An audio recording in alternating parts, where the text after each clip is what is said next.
इस मूवी में हम जंगल में मौजूद एक ऐसी मखलूक को देखेंगे जो इंसानों से बहुत ही छोटे होने के साथ जंगल की हिफाजत करते हैं। वो कैसे अपने दुश्मन बोगन्स का मुकाबला करते हैं जो कि पूरे जंगल को तबाह करना चाहते थे। और एक 9 उम्र लड़की को देखेंगे जिसे जंगल की रानी ने अपने मैजिक से बहुत ही छोटा बना दिया होता है ताकि वो जंगल की हिफाजत में इनका साथ दे सके। मूवी बहुत ही इंटरेस्टिंग होने वाली है, आप जल्दी से इसे लाइक कर दें।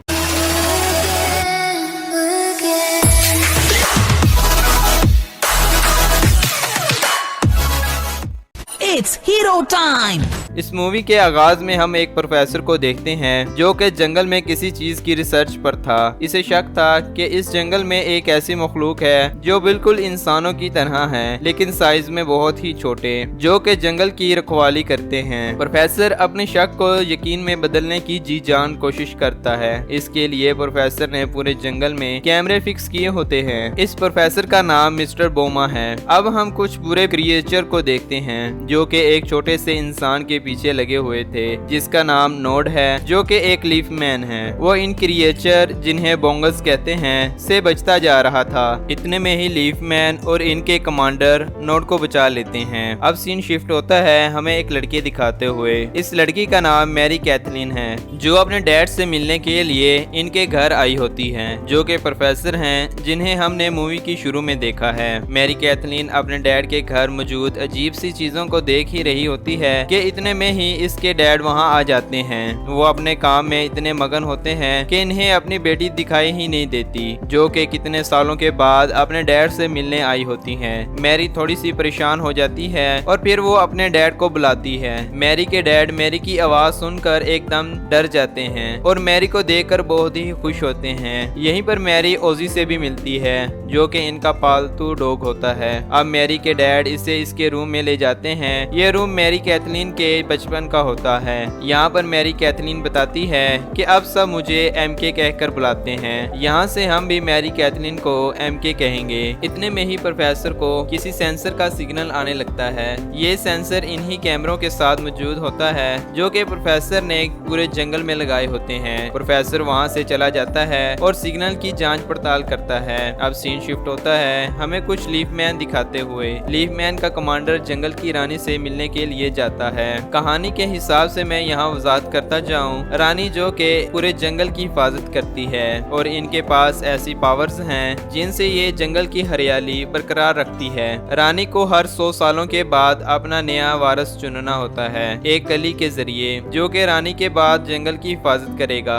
और आज के दिन ही 100 साल मुकम्मल होते हैं, यानी आज रानी को अपना नया वारिस चुनना होगा। और लीफ मैन कमांडर भी इसी सिलसिले में रानी के पास आए होते हैं। कमांडर रानी से कहता है कि बोंगन्स हमारी सरहद में दाखिल हो गए हैं। वो आपको किसी सूरत भी वारिस चुनने नहीं देगा, इससे आपको भी खतरा है। इसलिए मैं अकेला कुछ लीफ मैन के साथ जाऊंगा और कली को ले आऊंगा। रानी कमांडर से कहती है कि ऐसा नहीं हो सकता, सही कली के चुनाव के लिए मेरा जाना जरूरी है और ये मौका 100 सालों के बाद ही मिलता है। अगर आज मैं नहीं गई तो हिफाजत के लिए कुछ भी नहीं बचेगा। दूसरी तरफ हम बोंगस के लीडर को देखते हैं जिसका मकसद हरे भरे जंगल को तबाह करना और जंगल पर अपना राज चलाना होता है। बोंगस रानी पर हमला करने की तैयारी कर रहा था। दूसरी तरफ हम रानी को देखते हैं जो कि पूरी शानो शौकत के साथ कली चुनने के लिए जाती है। दूसरी तरफ जंगल में मौजूद हलचल को देखकर प्रोफेसर अपने साजो सामान के साथ निकल पड़ते हैं। एमके अपने डैड की अजीब हरकतें देखकर परेशान हो गई थी और वो फैसला करती है कि वो शहर में वापस अपने घर चली जाएगी। एमके जाने ही वाली होती है कि इसका डॉग ओजी जंगल की तरफ भाग जाता है। ओजी को जंगल की तरफ भागता देखकर एमके इसका पीछा करने लग जाती है।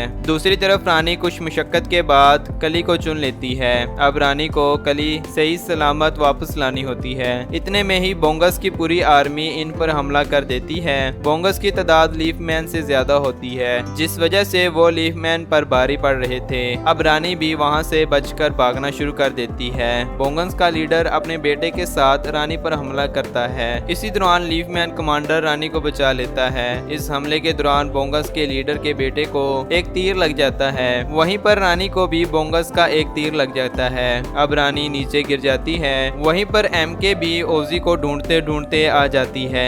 एमके रानी को देखकर बहुत ही हैरान होती है। बोंगस के अचानक हमले से रानी नहीं बच पाती। रानी मरने से पहले अपनी सारी पावर्स कली में ट्रांसफर कर देती है और ये कली एमके को दे देती है, जिस वजह से एमके भी साइज में बहुत ही छोटी हो जाती है। रानी एमके को कहती है कि ये कली जंगल की जान है, तुम इस कली को सही सलामत नीम गलू तक पहुंचा दो। इतने में ही सभी लीफ मैन भी वहां आ जाते हैं। रानी अब मर चुकी थी। सभी लीफ मैन बहुत ही उदास हो जाते हैं। लीफ मैन के कमांडर के पूछने पर एमके बताती है कि रानी मरने से पहले नीम गलू तक कली को पहुंचाने का कह रही थी। कमांडर समझ जाता है और सभी लीफ मैन को वापस जाने का कहता है और खुद एमके के साथ कली को नीम गलू तक ले जाने का प्लान बनाता है। कमांडर को 2 स्नेल्स को भी साथ लेकर जाना पड़ता है क्योंकि ये कली को नमी देते हैं ताकि कली मुरझा ना पाए। परिंदे पर ज्यादा वजन होने की वजह से कमांडर फैसला करता है कि एक और लीफ मैन को साथ शामिल कर लिया जाए और कमांडर नोड के पास आता है जिसे कमांडर ने मूवी की शुरू में बचाया होता है। नोड को कुछ जंगली गुंडे मार रहे होते हैं। कमांडर नोड को एक बार फिर बचा लेता है इन गुंडों से।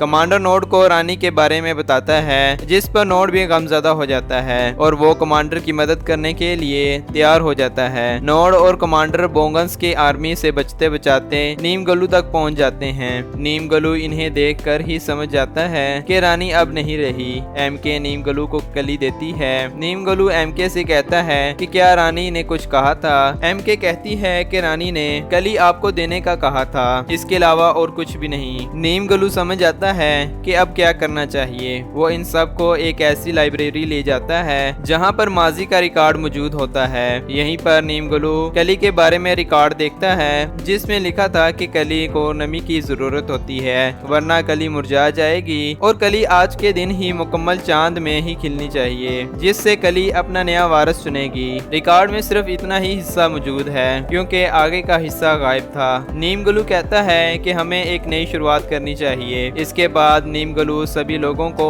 रानी के बारे में बता देता है कि रानी अब नहीं रही, जिस पर सभी बहुत ही उदास हो जाते हैं। लेकिन नीम गलू इन्हें हौसला देता है और हिम्मत रखने का कहता है। लीफ मैन कमांडर नोड से कहता है कि तुम्हें इस कली की रखवाली करनी होगी ताकि मैं बाकी सभी लीफ मैन को बता सकूं कि हम आ रहे हैं। कमांडर के जाने के बाद नोड के पास एमके आ जाती है। नोड कमांडर की सभी बातें भूलकर एमके को हिरन की सवारी करने के लिए ले जाता है। दूसरी तरफ कमांडर भी जुगनुओं के जरिए सभी लीफ मैन तक खबर पहुंचा देता है कि कली सही सलामत है और हम कली को महल लेकर आ रहे हैं। इतने में ही बोंगन्स का लीडर जमीन फाड़ कर आ जाता है और वो कली समेत स्नेल को भी साथ ले जाता है। लीफ मैन कमांडर इसका पीछा करता है लेकिन तब तक देर हो चुकी थी। बोंगन्स का लीडर जा चुका था। लीफ मैन कमांडर नोड पर बहुत ही गुस्सा होता है क्योंकि इन्होंने नोड को कली की रखवाली की जिम्मेदारी दी थी लेकिन नोड ने लापरवाही की जिस वजह से बोंगन्स का लीडर आसानी से कली लेकर भाग गया। अब पछता कर क्या करना जब चिड़िया चुगी सारा खेत। लीफ मैन कमांडर कली को लाने के लिए अब एक नया प्लान बनाते हैं। इस प्लान के मुताबिक ये तीनों भेस बदल कर बोंगन्स के इलाके में जाएंगे और कली हासिल कर वापस लाएंगे। अब भेस बदलने के लिए जो सारा सामान चाहिए था वो एमके के घर से मिलना था, जिसके लिए ये सभी एमके के घर जाते हैं और इन्हें सामान भी मिल जाता है। लेकिन एमके के डैड इन्हें देख लेते हैं और वो वैक्यूम के जरिए इन्हें पकड़ने की कोशिश करते हैं। एमके के डैड को अभी एमके के बारे में नहीं पता था कि वो अब किस हालत में है। आखिर एमके के डैड के वैक्यूम में एमके फंस जाती है। एमके के डैड एमके को इतना छोटा देखकर खुद को संभाल नहीं पाते और बेहोश हो जाते हैं। बेहोश होते वक्त एमके की डैड की वैक्यूम ग्लास नीचे गिर जाती है जिस वजह से एमके आजाद हो जाती है। इसी मौके का फायदा देखकर लीफ मैन कमांडर नोड और एमके वहां से भाग जाते हैं। एमके भी अब जान चुकी होती है कि इसके डैड सही हैं और अब लीफ मैन कमांडर नोड और एमके बोंगन्स के इलाके में चले जाते हैं। यहाँ पर कमांडर प्लान बनाता है और एमके नोड से कहता है कि तुम कली को लेकर लेकर यहाँ से भाग जाओ। मैं इन सभी बोंगन्स का ध्यान भटकाता हूँ और अपने पीछे लगा लेता हूँ, जिससे तुम्हें भागने में मदद मिलेगी। और फिर होता भी ऐसा ही है। एमके और नोड कली को बचाने के लिए चले जाते हैं और लीफमैन कमांडर सभी बोंगन्स का ध्यान भटका कर अपने पीछे लगा लेता है। इस दौरान कमांडर को बोंगन्स के लीडर का सामना करना पड़ता है। इनके दरमियान काफी लड़ाई होती है। बोंगन्स का लीडर नोड और एमके को कली लेकर भागता देख लेता है और अब वो इनके पीछे बोंगन्स की सारी आर्मी लगा देता है। लीफमैन कमांडर इनको भागने में मदद करता है और खुद वहाँ फंस जाता है। नोड और एमके बड़ी मुश्किल से बोंगन्स के इलाके से भागने में कामयाब हो जाते हैं और अब वो कली को खिलने के लिए महल लेकर आते हैं। कली को चांद की रोशनी में रख दिया जाता है। जैसे जैसे चांद की रोशनी कली पर पड़ती है, कली खिलना शुरू हो जाती है। इसी दौरान चांद की रोशनी खत्म होना शुरू हो जाती है। पता चलता है कि बोंगन्स की पूरी आर्मी ने चांद से आने वाली रोशनी रोक दी है, जिस वजह से कली नहीं खिल पाती और कली मुरझाना शुरू हो जाती है। बोंगन्स अपने मिशन में कामयाब होता दिखाई दे रहा था। अब सभी लीफमैन बोंगन्स की आर्मी के साथ लड़ने के लिए निकल पड़ते हैं। बोंगन्स तादाद में बहुत ही ज्यादा होते हैं। इनके दरमियान काफी लड़ाई होती है। इस दौरान एमके को एक आइडिया आता है और वो अपने डैड को बुलाने के लिए निकल पड़ती है। बोंगन्स का लीडर कली को हासिल करने के लिए महल में आ जाता है। इतने में ही लीफमैन कमांडर भी वहां आ जाते हैं और इन दोनों के दरमियान जबरदस्त लड़ाई होती है। लड़ाई के दौरान नोड बाकी सभी लीफमैन के साथ भी वहां आ जाता है। दूसरी तरफ एमके भी अपने डैड को यहाँ पर लाने में कामयाब हो जाती है। बोंगन्स जो के चमगादड़ों पर सवार थे, एमके अपने डैड के पास मौजूद स्पीकरों में से एक खास किस्म की आवाज निकालती है जो कि चमगादड़ों को अपनी तरफ अट्रैक्ट करती है। ये आवाज सुनने के बाद सभी चमगादड़ें एमके के डैड के पीछे लग जाती हैं, जिस वजह से चांद की रोशनी साफ हो जाती है और वो सीधा कली पर पड़ती है। अब कली भी खिलना शुरू हो जाती है। दूसरी तरफ सभी लीफमैन भी बोंगन्स के लीडर को हराने में कामयाब हो जाते हैं। अब कली भी सही सलामत खिल जाती है और कली वहाँ मौजूद एक लड़की को अपना वारिस मुंतखब कर लेती है, जो कि अब नई रानी बन गई थी। सभी लोग नई रानी को झुक कर सलाम करते हैं और वो बहुत ही खुश नजर आ रहे होते हैं। इतने में ही एमके भी वहाँ आ जाती है, जिसे देखकर नोड बहुत ही खुश हो जाता है। अब नई रानी एमके को अपने मैजिक के जरिए दोबारा नॉर्मल बनाने लगती है, यानी वो अपनी असली हालत में आ जाएगी। एमके जाने से पहले नोड के गले लग जाती है। इसके बाद एमके अपनी असली इंसानी साइज में आ जाती है और वो अपने डैड के भी गले लग जाती है। इसी के साथ इस मूवी का इख्तिताम होता है। अगर आपको हमारी इस मूवी की एक्सप्लेनेशन अच्छी लगी तो आप इस मूवी को लाइक और दोस्तों के साथ शेयर कर सकते हैं। अगर आप इस चैनल पर नए हैं और मजीद ऐसी वीडियोस चाहते हैं तो हमारे YouTube चैनल को सब्सक्राइब कर लें।